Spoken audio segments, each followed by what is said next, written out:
Hello everyone, this is CRH Films, and this is the movie The Last Journey of Demeter. Already in open waters, the ship's crew realizes that they are transporting the devil himself. On August 6, 1897, a ship named Demeter arrives off the shores of England, carrying a cargo of 50 crates. After inspecting the ship, a young officer reports that there is no one on board. The only thing that could shed light on the mysterious disappearance of the crew is the captain's log. We are taken back 4 months. A caravan with the same unfortunate crates is heading to the port of Varna in Bulgaria. The ship's captain, Elliot, orders his first mate, Watchcheck, to hire some crew members. Among those willing to join the ship is Dr. Clemens, who wants to return home to England. However, Watchcheck needs stronger and more skilled people. Meanwhile, the villagers who brought the crates want to leave the town as soon as possible. Even additional payment does not convince them to stay and load the crates onto the ship. Sailors begin loading the luggage. At the same time, one of the newly hired sailors notices a dragon-shaped seal on one of the crates.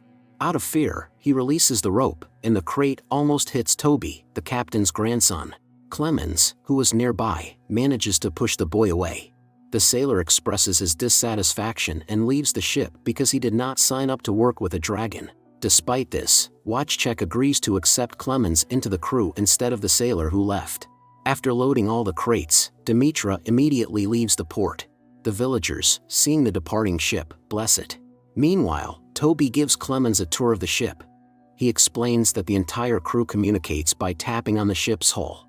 He also shows the hold with animals that he watches until they are eaten. Clemens meets the local dog and gets to know the cook, Joseph. While the crew enjoys themselves on deck, Watchcheck and the captain have a serious conversation. The captain announces that this journey will be his last. He is retiring, and Watchcheck will become the captain of Demeter. During dinner, the sailors tell each other how they will spend the money they earn from delivering the cargo. Suddenly, a dog's bark is heard from the hold. Toby and Clemens go down to the hold with the animals and find a girl who somehow ended up on board. The girl looks very unhealthy. Clemens decides to perform a blood transfusion, hoping it will help the girl. As the woman is considered a bad omen on the ship, Watchcheck suggests throwing her overboard. However, the captain opposes it, not wanting to tarnish his last voyage with such an incident. Clemens has to protect the girl, as some sailors show an unhealthy interest in her. Taking over the watch at the helm, Clemens asks Toby to look after the girl. The sailor Clemens replaced observes the vast ocean. When he turns around, he sees a rather gruesome face of some creature, but it disappears in a moment. The sailor cautiously sneaks around, surveying the deck. Clemens, momentarily distracted, loses sight of his partner. Fixing the wheel, the man goes in search of his companion. Meanwhile, Joseph rushes to the hold with the animals. He sees that all the livestock is dead, with gruesome bites visible on each body. The entire ship's crew gathers in one of the cabins. Despite the captain's concerns, Clemens says that the disease can only be transmitted to a person through a bite. However, the captain, unwilling to expose himself and the crew to danger, orders to throw all the livestock overboard. At one point, one of the sailors interrupts the conversation. He says that such things did not happen when Clemens and the woman were not on board. The conversation smoothly turns into an argument that almost ends in a knife fight. The sailors throw the dead livestock overboard and prepare the ship for the storm. One of the sailors says that he saw a gruesome creature on the deck that night. The doctor continues to perform blood transfusions for the girl. For the first time in days, the girl, named Anna, regains consciousness and mumbles something. They learn her name and some details. At night, Clemens meets Joseph in one of the holds. The man is concerned that all the rats disappeared from the ship, and a ship without rats is not a good sign. Meanwhile, on the deck, a sailor stumbles upon a broken grate in the hold. He notices some creature in the darkness and is attacked, his throat slashed. The monster slowly crawls toward the injured man, licking blood from the boards. Finally, the monster bites into the man's throat, drinking all his blood.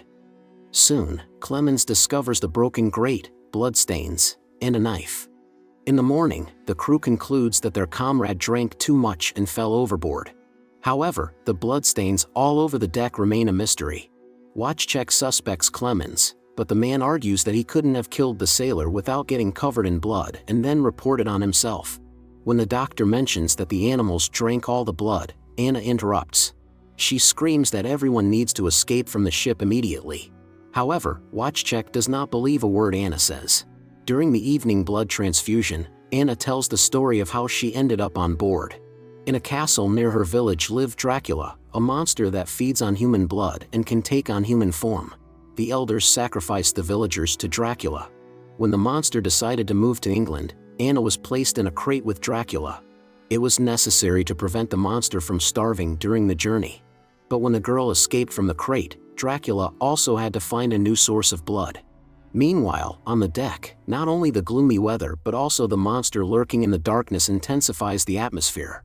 Sailor Olgarin suggests throwing Anna overboard immediately, but when he thinks of his daughter, he realizes he couldn't do that. Meanwhile, his companion goes to light candles, and when he returns, Olgarin is not on the deck. When the men find each other, they hear a knock and go to check its source. But the search is interrupted by the monster, which suddenly attacks and smashes one man's head against the deck.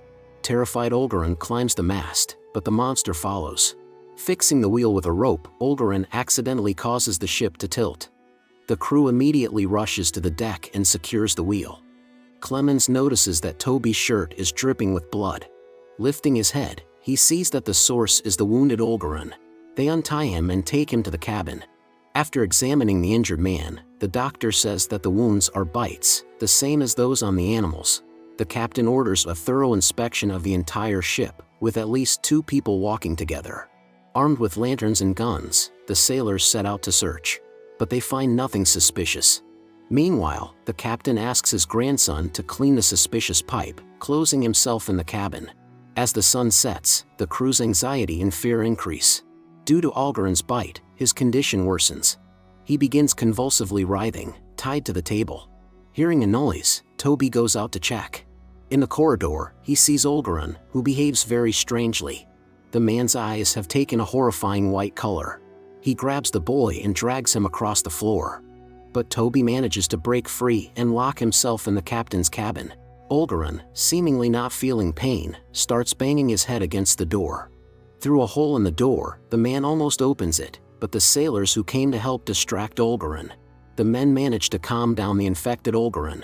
The captain asks his grandson to open the door, but the monster sitting next to it prevents the boy from doing so. While the crew tries to open the door through the hole in Olgarin's head, Dracula slowly approaches the boy and bites him. Only Anna's appearance with a weapon helps 3 healthy men open the door.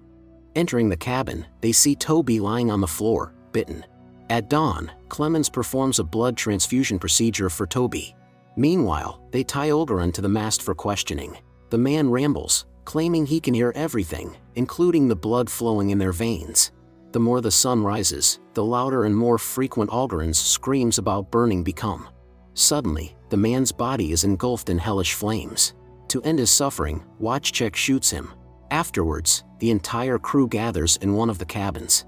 Joseph suggests that they are cursed for their sins. Clemens is convinced that the disease that claimed Olgarin will soon reach Toby. Watchcheck suggests that blood transfusions will help, as they saved Anna. But Clemens is not sure because the boy is too weak, and the wound was much more serious. Clemens wants to search the crates to find and eliminate the monster. Anna decides to accompany him. However, they find nothing in the crates except soil, although one crate is slightly different, with dragon stamps and strange locks. Opening it, the duo finds soil but later discovers a stake with a wolf's head-shaped handle. Meanwhile, Joseph takes one of the lifeboats in the hope of escaping from the cursed ship. He rows with all his might but soon notices a winged creature in front of him. His cries are heard by the sailors on the Demeter, who then see the empty lifeboat with traces of blood. In the morning, Watchcheck learns that the disease has taken Toby's life. According to maritime traditions, they wrap the boy in fabric to throw him overboard. During the farewell, the captain thinks he sees his grandson move. He goes to check, and suddenly, the boy opens his whitened eyes and lunges at his grandfather. In a moment, the child incinerates in the sunlight. Clemens manages to throw him overboard. While the wounded captain recovers, Watchcheck takes command. During a difficult conversation, Clemens talks about his tough life as a doctor because of his skin color. Despite all the grievances against the doctor, Watchcheck understands that only together can they overcome the beast.